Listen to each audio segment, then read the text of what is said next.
Shalom Bapak Ibu Saudara yang dikasihi Tuhan. Seri pengajaran hari ini berjudul Hari Depan yang Penuh Harapan. Dalam Yeremia 29 ayat 11 dikatakan demikian. Sebab aku ini mengetahui rancangan-rancangan apa yang ada padaku mengenai kamu. Demikianlah firman Tuhan, yaitu rancangan damai sejahtera dan bukan rancangan kecelakaan, untuk memberikan kepadamu hari depan yang penuh harapan.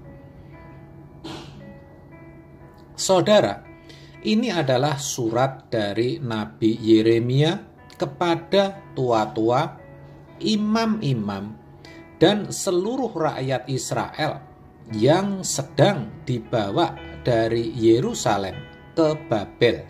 Ayat 1. Surat ini berisi firman Tuhan yang harus ditaati, yang harus dilakukan oleh bangsa Israel dalam pembuangan, di mana Tuhan perintahkan kepada mereka agar mereka mendirikan rumah di sana, membuat kebun, dan menikmati hasilnya. Ayat 2. Tuhan juga memerintahkan agar mereka berkeluarga, memiliki anak, sehingga jumlah mereka menjadi banyak, mengusahakan serta berdoa untuk kesejahteraan kota di mana mereka tinggal. Ayat 6-7.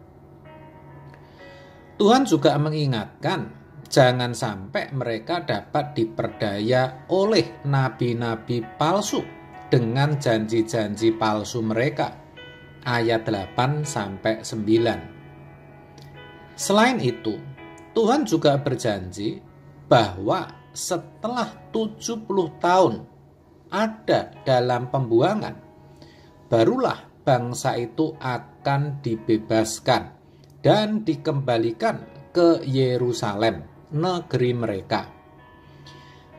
Itulah yang dimaksudkan bahwa rancangan Tuhan itu adalah rancangan damai sejahtera dan bukan rancangan kecelakaan, melainkan hari depan yang penuh harapan. Yang perlu diperhatikan di sini adalah konteksnya, saudara, yaitu bahwa ayat ini ditujukan kepada bangsa Israel yang waktu itu ada dalam pembuangan di Babel, yang tidak sedang berada di negerinya, sedang berada dalam penindasan. Tetapi ini yang penting dan harus diperhatikan. Apabila bangsa itu taat dan melakukan yang diperintahkan Allah, maka Allah akan mengembalikan mereka ke negerinya. Saudara, sebagai umat perjanjian baru, kita juga bisa belajar dari perjalanan hidup bangsa Israel ini. Sekarang ini, sejatinya kita juga sedang berada jauh dari negeri atau tempat kediaman kita yang sesungguhnya. Tempat atau negeri kita yang sesungguhnya bukan di bumi, tetapi di sorga. Filipi 3 ayat 20. Di bumi ini sesungguhnya kita ada dalam kuasa si jahat. Kita ada dalam bayang-bayang maut, di mana kita masih hidup dalam kodrat dosa. Hidup kita sesungguhnya juga ada dalam penindasan dosa. Kita ini budak dosa. Di sini Tuhan juga telah memberikan Injil, yaitu firman Tuhan, yang berkuasa untuk menguduskan kita dari perbuatan dosa, dari segala sesuatu yang tidak sesuai dengan kehendak Allah.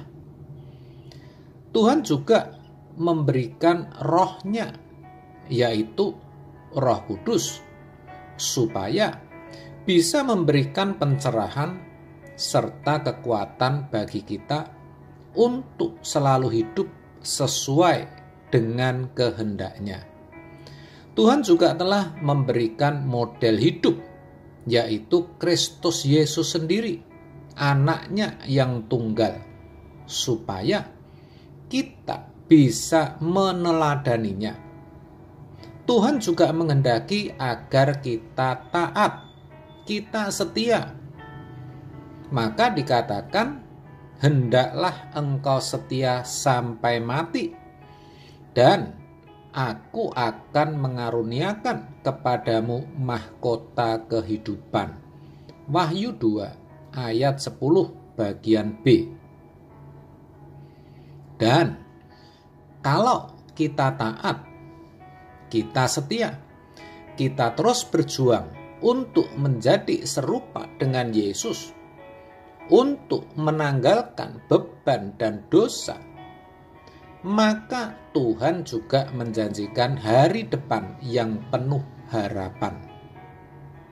Tuhan akan membawa kita ke tempatnya, supaya di mana Ia ada, kita pun ada, yaitu di rumah Bapa di surga. Yohanes 14 ayat 3. Yang perlu diingat di sini adalah bahwa janji Tuhan itu hanya berlaku bagi mereka yang taat, yang setia, dan yang mau berjuang untuk menjadi serupa dengan Yesus. Jadi, mari saudara, jangan sampai kita lengah dan menjadi tidak taat atau tidak setia. Karena saat ini pun banyak juga guru-guru palsu yang mengajarkan ajaran-ajaran sesat. Sehingga akhirnya kita gagal memperoleh janji Tuhan, yaitu hari depan yang penuh harapan itu, di mana kita bisa bertemu Bapa dan kekasih jiwa kita, Kristus Yesus Tuhan, muka dengan muka. Amin. Tuhan Yesus memberkati.